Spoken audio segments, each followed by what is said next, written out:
எனக்கு ₹1,50,00,000 கடன் இருந்துச்சு. அதில் வந்து எனக்கு ஒரு ₹1,00,00,000 வந்துச்சு ஒரு இடத்துலேருந்து.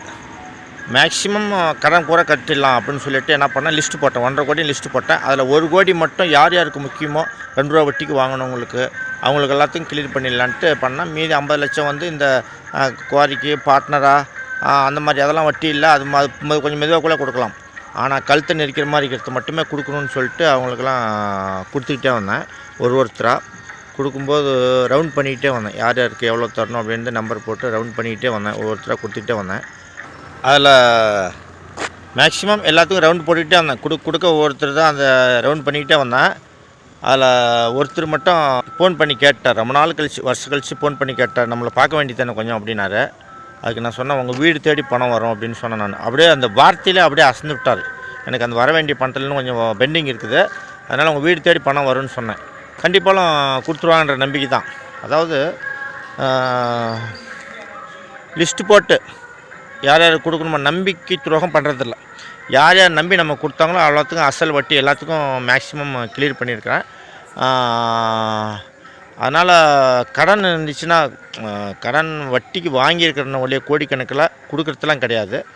யார் யாரெல்லாம் ஹெல்ப் பண்ணாங்களோ 1 மடங்கு உதவி செஞ்சால் 10 மடங்கு உதவி செய்யணுங்கிறது என்னுடைய மைண்ட் செட் அப்படியே வச்சுருக்கிறேன். அப்படி தான் பண்ணுவேன். ஆனால் வாய்ப்பு கிடைக்கும்போது பண்ணியே பண்ணுவேன். என்னை நம்பி யார் யார் ஹெல்ப் பண்ணாங்களோ அவங்களுக்கெல்லாம் பல லட்சம் கடன் வாங்கியிருக்கிறேன். நிறையா ஹெல்ப் பண்ணியிருக்கிறாங்க.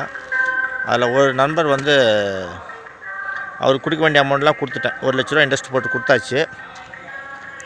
அவர் வந்து எனக்கு ஒரு 50,000 வேணும், ஒரு வாரத்தில் கொடுக்குறேன் அப்படின்னாரு. உடனே அப்பயே அனுப்பிச்சி விட்டேன்.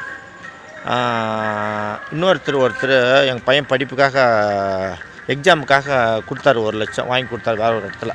அவர்கிட்ட நேற்று சொன்னேன், இது மாதிரி உனக்கு வந்து பணமாக கொடுக்குறத விட உனக்கு ஏதாவது மேலே வரத்துக்கு உனக்கு ஏதாவது பண்ணுறேன் அப்படின்னு சொல்லியிருந்தேன்.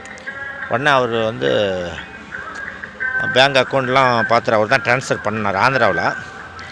ஆனால் ஒரு ₹10,000 கிடைக்குமா அப்படின்னாரு. ஓகே தரேன், எப்போ ரிட்டர்ன் கொடுப்பேன்னு ஒரு 4 நாள் டைம் சொன்னார். சரி ரைட் அனுப்பிச்சி விட்டுறேன் அப்படின்னு சொல்லிட்டு உடனே அனுப்பிச்சி விட்டேன். ஏன்னா யார் யாரெல்லாம் நம்பி நமக்கு ஹெல்ப் பண்ணாங்களோ அவங்களுக்கெல்லாம் ஏதாவது ஒரு விதத்தில் பண்ணுங்கிறது என்னுடைய இது.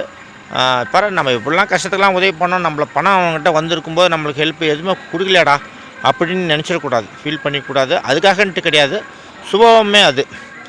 அதனால் வந்து யாருக்குமே யார் யார் ஹெல்ப் பண்ணாங்களோ தேடி போய் அவங்களுக்கு ஏதாவது ஒன்று பண்ணணும் அப்படிங்கிறது தான். இல்லை அப்படின்னா மனசு ஒத்துக்கிறதுலன்னு வச்சுங்களேன்.